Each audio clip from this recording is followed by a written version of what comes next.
I'm not the guy that wasted his entire life waiting for it to start. Why did that? At least I had something once. I was respected. I was feared. The late actor James Gandolfini in The Drop, one of this fall's most highly anticipated films. Hollywood's hoping it's part of an autumn turnaround.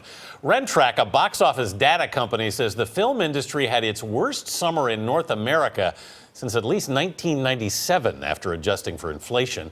Ticket sales between the first weekend in May through the end of August were expected to total almost $4 billion. That's about a 15% decline from the same time a year ago. So will fall bring a rebound? Here with a preview is Matt Singer, editor of the movie website, TheDissolve.com. Matt, good morning. Good morning. First of all, what happened this summer? Well, I think there was a fair number of entertaining movies, but really, compared to like last year, there was two things that were lacking. First, the big marquee titles with the name characters. Last year you had Superman, Iron Man, Star Trek, Fast and Furious.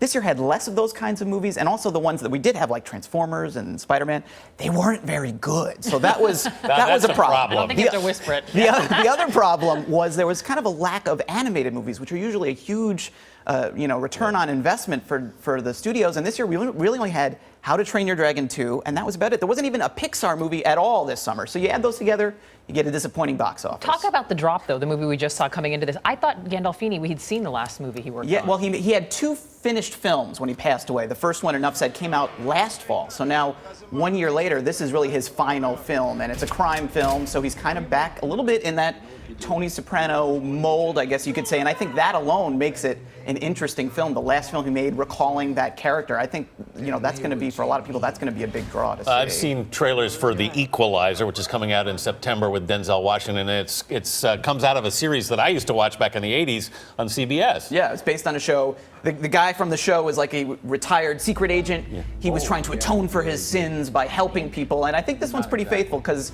Denzel Washington plays a retired secret agent trying to atone for his sins by helping people. In this case, he's helping this young woman.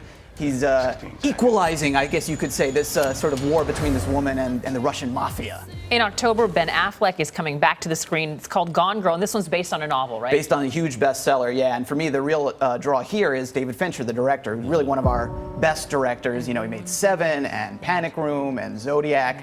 Another adaptation here from him. The one thing that I'm really excited about the movie, the one thing I'm worried about is the last big adaptation he made was The Girl with the Dragon Tattoo, which was not one of his best films. Hopefully he'll right the ship on this one. Opening on the same day, actually, is something called Annabelle, which is about a possessed doll. That's right. It's a prequel, actually, to The Conjuring, which was a surprise hit last year. And if you remember that film, it was about ghost hunters, and they had this creepy doll lying around. And this is a prequel where you sort of find out how it got to be so darn creepy. It's Halloween. We need some scary movies. That's a question I wasn't asking. Look at it right there. How could that doll be evil? It looks so sweet. But apparently it's possessed by the devil. Let's talk about Nicolas Cage returning, because he's another name that we just really haven't heard in a while. And the movie is called Left Behind, also sort of a supernatural movie. It's an apocalyptic movie. It's a remake, actually. It's based on a popular apocalyptic series of novels. They made it once before. They're remaking it now. And even if you're not a fan of the books, to me, I'm excited because it's Nicolas Cage, and he's good in two kinds of movies. Movies where he goes crazy, or movies where the whole world goes crazy. And in this movie, the whole world's going to go crazy, and then he might go crazy. So to me, by my math, it could be the greatest film he's ever made. All right, also in October, The Judge, starring Robert Downey Jr. and Robert Duvall. That's an interesting combination. Yes, and people are already kind of talking about it as a potential Oscar movie. I think the performances are what you're going to go see this movie for, particularly Robert Downey Jr. there. Could be a great showcase for him as this sleazy lawyer. He returns home. He doesn't get along with his father, Robert Duvall, and he then, of course, has to defend him in a trial, a murder trial. I'm not a legal expert. It doesn't sound all that realistic to me, but could have some great performances. Quickly, I just want to get your Fury, Brad Pitt going back World War II. Yeah, the last time he made a World War II movie, that was Inglourious Basterds. That worked out pretty well. This one's a little more serious. It's a tank movie about the end of the war, and I think this one could. They moved it up recently, and that usually means it could be a big Oscar movie. Matt Singer, always a pleasure. Thank you.